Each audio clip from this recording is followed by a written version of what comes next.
Something for your mind.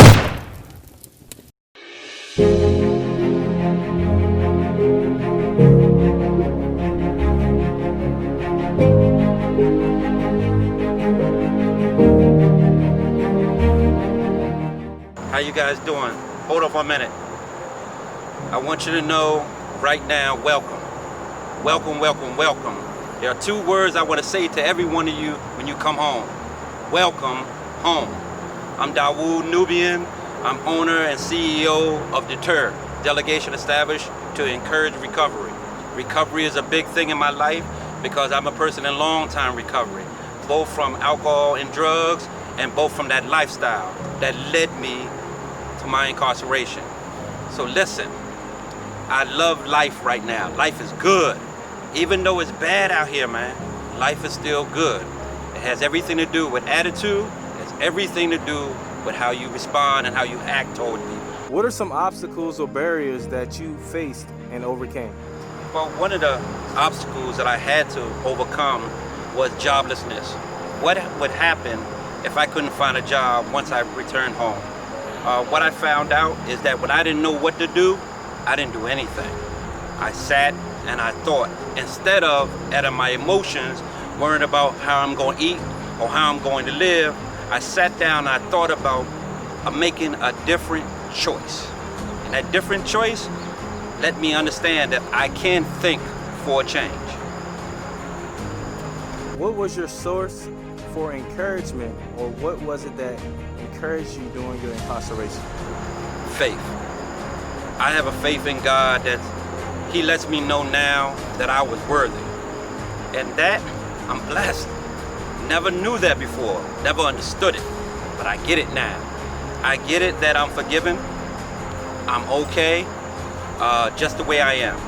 I don't have to change, but I have to be better. And that's what I mean by a better change. What are some encouraging words you have for others? Well, I live by one mantra.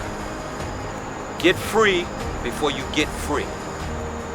If we're the same people we were when we went in, we're going to be the same people and get the same things. We all know the definition of if you keep on doing the same thing, looking for a different result, we already know that's practicing insanity. So let's do something different. What is some wisdom that you feel should be passed on to others?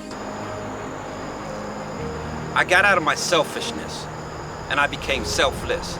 I'm able now to help people who are similarly affected, just like I was, who couldn't find a job, who couldn't do any of those things. And now I'm able to help others find jobs, find housing, and find a way to live a better life. What did you get, or what was instrumental during your incarceration that helped you? The reentry planning. We all know that if you fail to plan, you plan to fail. But I let my planning be realistic. I use SMART goals, those things that I knew I could do and weren't unattainable to me. After now 10 years of being home, I'm actually in my 10-year plan. So I'm still following the blueprint that I set for myself. What advice would you give someone going home?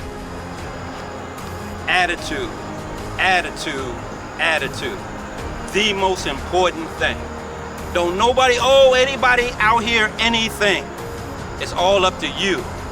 And we can't come out here with the attitude thinking that the world owes us. The world don't owe us. Everything that we did to ourselves. So the only person we owe is ourselves. What areas, skills, programs should someone focus on if they have a few years left? The greatest study, man, the greatest study. If you should study anything, study yourself. Study why you act the way you act. Study why you react the way you react. Study why you do the things you do. Study you. See, because it wouldn't matter if you got a good job, it wouldn't matter if you had a great house, it wouldn't matter if you had a fine girl, if you still haven't dealt with your own issues, your own insecurities, your own quirks and qualms, the things that bother you when you're dealing with other people. If you haven't dealt with that, it won't matter. What was the most difficult challenge you faced, and how did you overcome it? My most difficult challenge was when I didn't have a job. I could have chosen to go left, do what I'm used to doing, what I know how to do. But I chose to go right. And by going right, I was homeless for a while. And in that homelessness, I could have done a lot of other really bad things just to eat, just to live. I decided to do something right, sit still, think about my next choice. And I made a better choice because I sat still. Are there any people or agencies that made you transition easier? Oh man, Offender Workforce Development, Marion Curry, a lot of people, the Virginia Bonding Program, which I am a spokesperson for. Let's see, my counselor. Even though my counselor couldn't do everything for me, I learned that she's not supposed to do everything for me. It's up to me, all right? Another program, Think for a Change. All the cognitive programs that I took, I now apply in life. And because of that, I'm a better for it. What steps can a returning citizen take to be successful in the workforce? All right. Like I said before, attitude, attitude, attitude. Like I said, when you're now coming out and you're interacting with people who don't know nothing about your incarceration, who don't know nothing about what you've been through, your attitude, interaction with them is so vital and so important. It's the determining factor if you stay here or you come here.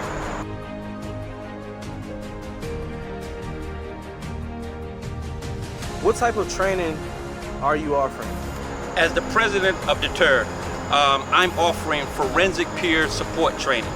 Forensic peer support has everything to do with people with the lived experience of being in the criminal justice system, struggling with their mental wellness, and struggling with substance abuse. I train people to help people who are similarly affected. Imagine this, we're the key to helping each other. Imagine that. You can be the key just to help someone else get out their situation, and what makes it so beautiful, you get paid for it. How long is the training? The training is 24 hours, or the Virginia Certification Board certified me. They give you 22 and a half continuing education credits. That way you can continue with your education. But this certification is important now in Virginia because where it's going to go in the future is just as vital. What are the requirements? The requirements are your lived experience. This is going to everyone who has been incarcerated or dealt with the criminal justice system. It doesn't matter your parole, probation. It doesn't matter if you have a GED or you don't, you have a college education or you don't. Those are not the requirements. Your lived experience. In other words, taking your record, now making it your resume, taking your mess and making it your message. Those are the requirements. What does this career look like in 5 to 10 years from now? How do you get this training? All right, in 5 to 10 years from now, think of it like this. Think of every resource fair that goes into the Department of Correction is funded and sponsored by ex-offenders who know what guys and men and women need to do when they get out and give them the resources to help them. We are our greatest key. We are our greatest resource, not everybody else. What is the cost, if any? Well, right now the cost, I charge $250 per person, right? I can give the training for free in the Department of Corrections with sponsorship. And it would depend on the counselors, the program manager at each institution. I would gladly come in, give the training for free. It's 3 days. You'll be certified by the Virginia Certification Board. And guess what? This helps you get free before you get free. I want to say this one final thing. Listen, you have family and friends and people who love you. And there are people who you don't even know who care about you. Don't come out here looking for someone to give you something. How about this? And develop a 30-day plan, a 60-day plan, a 90-day plan, a 6-month plan, and a 1-year plan. And when you get to your 1 year, make that plan again. Do it again. Do it for 5 years. Do it to 10 years. I right now am living proof of my 10-year plan that I developed in a cell at Powhatan Correctional Center. I'm in my 10-year plan. Now it's time for me to develop another 10-year plan. Plan to fail? if you don't plan, if you don't plan, you have to plan, please, and get our attitudes together. That's the most important thing. I want to leave you with this. I wish you peace, I wish you happiness, I wish you safety. But get free before you get free. Or you return back and they always got room, they always got bed space. You know, the worst thing I hated while I was incarcerated? Count time. Time for you to be counted out here. Not a statistic any longer, but a social asset. Helping the community, helping your family, and being a better person.